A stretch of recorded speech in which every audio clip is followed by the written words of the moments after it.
আপনি ক্যারিয়াতে আছেন অনেক বছর হয়েছে, আপনার ফার্স্ট সন্তান আমরা স্ট্যাটাসের মাধ্যমে জেনেছি, কিন্তু এবার হচ্ছে কথাটা ভিন্ন। এবার আপনি প্রেগনেন্ট অবস্থায় গত 9 মাস সব জায়গায় গিয়েছেন, সব জায়গায় ফিতা কেটেছেন, সব জায়গায় গিয়েছেন। তখন সাংবাদিক আপনাকে কোশ্চেন করলে আপনি কিন্তু স্বীকার করেননি প্রেগনেন্ট না। তো এখন কেন স্ট্যাটাসের মাধ্যমে স্বীকার করছেন যে আপনার মেয়ে হয়েছে 1 মাস আগে? তো 1 মাস আগে কেন জানান নেই? তো আমার কথা হচ্ছে, লুকোচুরি করে যদি আপনারা চলাফেরা করতে পারেন তো লুকোচুরি করে বাকি জীবন কাটিয়ে দেন। ফেসবুকে স্ট্যাটাস দেওয়ার মানেই হয় না। আর ফেসবুকে বিচার কে করবো আপনাদের?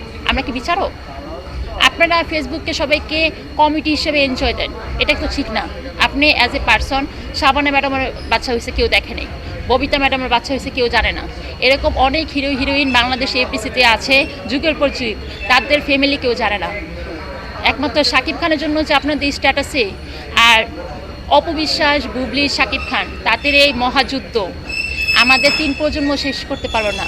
আমাদের পরের 3 প্রজন্ম তাদের যে মহাযুদ্ধ, বিশ্বযুদ্ধ, তৃতীয় বিশ্বযুদ্ধ, তারা যে 3 জন করে তৃতীয় বিশ্বযুদ্ধকে হার মানিয়েছে।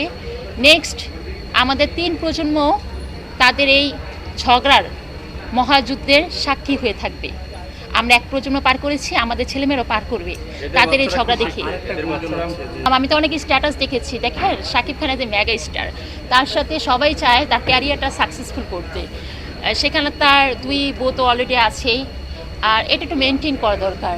আমি মনে করি শাকিব খানের যে পিআর টিমটা আছে, পিআর টিম প্রতিটা হিরো হিরোইনদের থাকে। বলিউডে শাহরুখ খানকে নিয়ে কেউ নেগেটিভিটি করতে পারে না, সালমান খানকে নিয়ে কেউ করতে পারে না। শাকিব খানের উচিত তার পিআর টিমটা স্ট্রং করা। আপনি দেখেন গত